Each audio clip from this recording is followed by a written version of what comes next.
Alright, so in this problem, I have 7 to the power of 100 minus 7 to the power of 97. So to solve this, I'm going to first rewrite 100 here. Oops, sorry. I'm going to first rewrite 100 here as 97 plus 3. So now I have 7 to the power of 97 plus 3 minus 7 to the power of 97. Now, if I have something in the form a to the power of m plus n, this is equal to a to the power of m times a to the power of n. So 7 to the power of 97 plus 3, that's equal to 7 to the power of 97 times 7 to the power of 3. Now I have this minus 7 to the power of 97. Now from here, if I factor out 7 to the power of 97, I get 7 to the power of 97 times 7 to the power of 3 minus 1. 7 to the power of 3, that's actually equal to 343. So now I have 7 to the power of 97 times 343 minus 1. And 343 minus 1, that's equal to 342. So now I have 7 to the power of 97 times 342, which is my answer. Now I actually have a second method of solving this problem. So I had 7 to the power of 100 minus 7 to the power of 97. And now this time, instead of changing 100 to 97 plus 3, I'm going to change 97 to 100 minus 3. So I'm going to have 7 to the power of 100 minus 7 to the power of 100 minus 3. Now I can rewrite this as 7 to the power of 100 minus 7 to the power of 100 plus negative 3. And this is equal to 7 to the power of 100 minus 7 to the power of 100 times 7 to the power of negative 3. So now from here, if I factor out 7 to the power of 100, I get 7 to the power of 100 times 1 minus 7 to the power of negative 3. 7 to the power of negative 3, that's the same thing as 1 over 7 to the power of 3. 7 to the power of 3, that's obviously equal to 343. So now I have 7 to the power of 100 times 1 minus 1 over 343. So now I can rewrite this as, I can rewrite 1 as 343 over 343. So now I have 343 over 343 minus 1 over 343, which is simply equal to 342 over 343. So this is my answer. Alright, so I have 3 to the power of x plus 3 to the power of x is equal to 10. So for this problem, I want to find the value of x. So for my solution, I'm going to first start by factoring out 3 to the power of x from my left-hand side. So now I have 3 to the power of x times 1 plus 1 is equal to 10. Now 1 plus 1, that's obviously equal to 2. So now I have 3 to the power of x times 2 is equal to 10. Now I want to get rid of this 2 because I want to isolate x. So I'm going to divide both sides by 2. Now these two cancel out, and I'll be left with 3 to the power of x is equal to 10 divided by 2, which is the same thing as 5.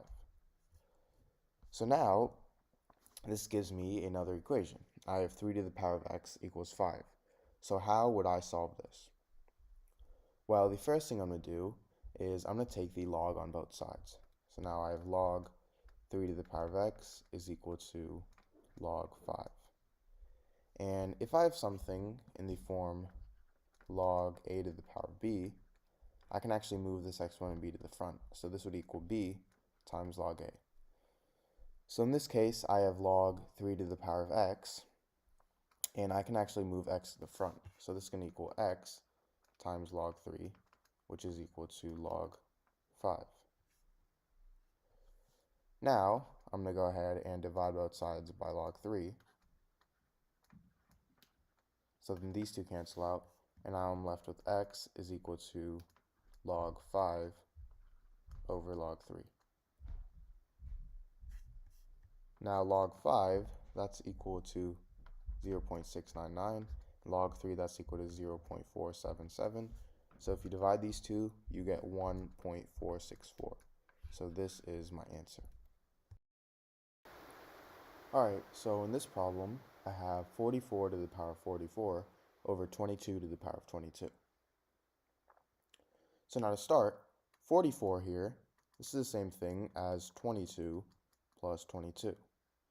So now this is equal to 44 to the power of 22 plus 22 over 22 to the power of 22.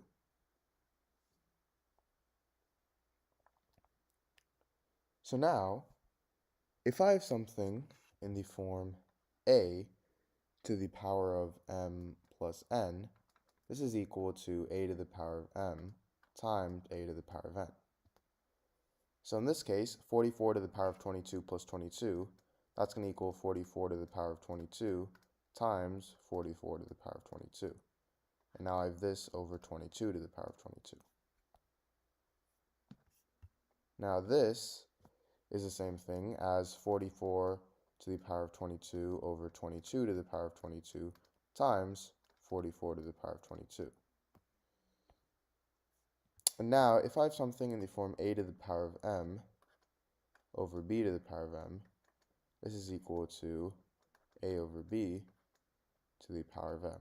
So in this case, 44 to the power of 22 over 22 to the power of 22, that's going to equal 44 over 22 to the power of 22. And now I have this times 44 to the power of 22. Now 44 over 22, that's simply equal to 2. So now I have 2 to the power of 22 times 44 to the power of 22.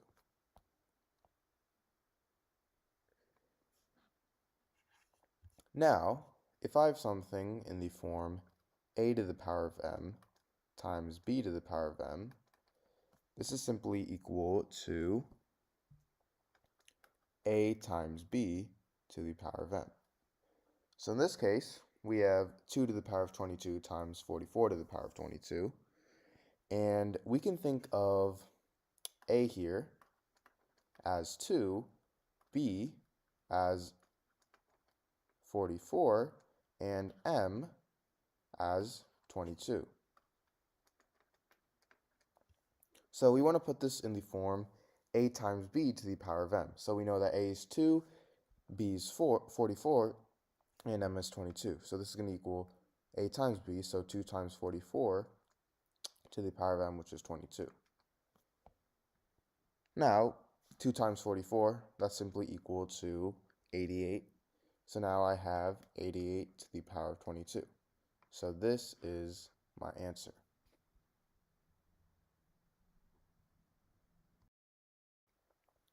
Alright, so in this problem, I have 2 to the power of 18 minus 1. So to start, 2 to the power of 18, well, 18 here is the same thing as 9 times 2. So I have 2 to the power of 9 times 2 minus 1. Now, if I have something in the form a to the power of m times n, this is the same thing as a to the power of m to the power of n. So 2 to the power of 9 times 2, that's going to equal 2 to the power of 9 to the power of 2. Now I have that minus 1.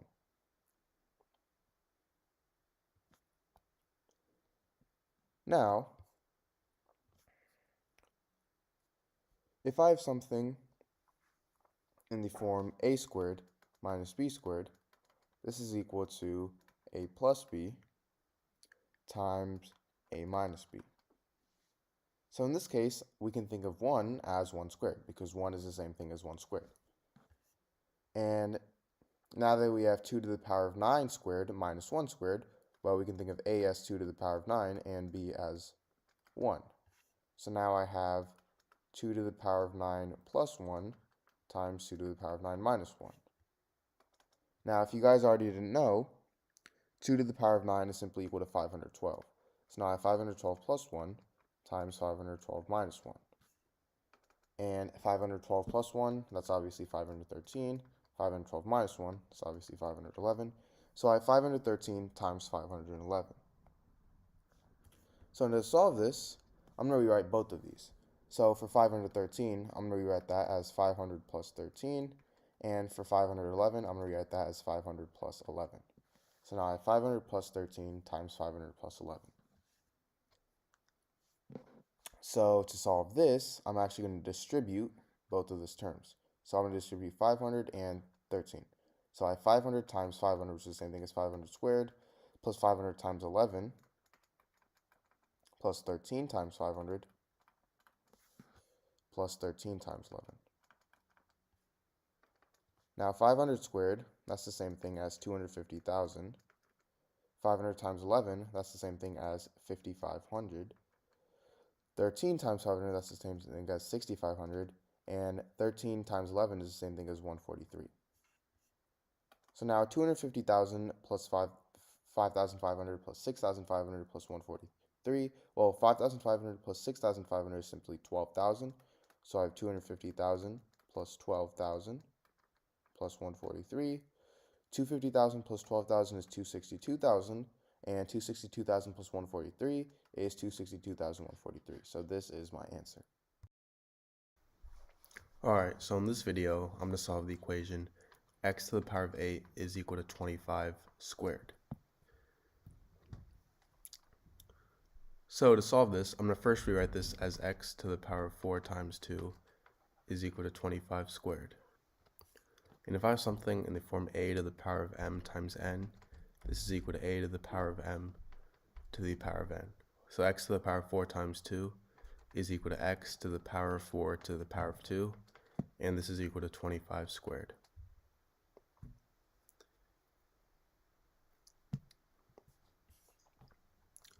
Now I'm going to subtract 25 squared on both sides.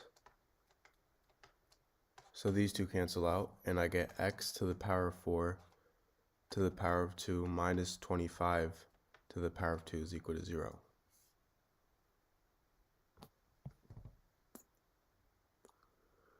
And before we actually do this, I'm actually going to take the square root on both sides so I can cancel these 2's out. So I get x to the power of 4 minus 25 is equal to 0.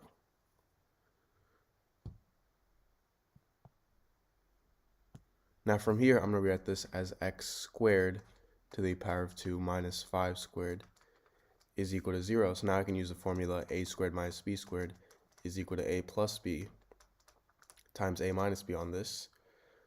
So this turns into x squared plus 5 times x squared minus 5 is equal to 0.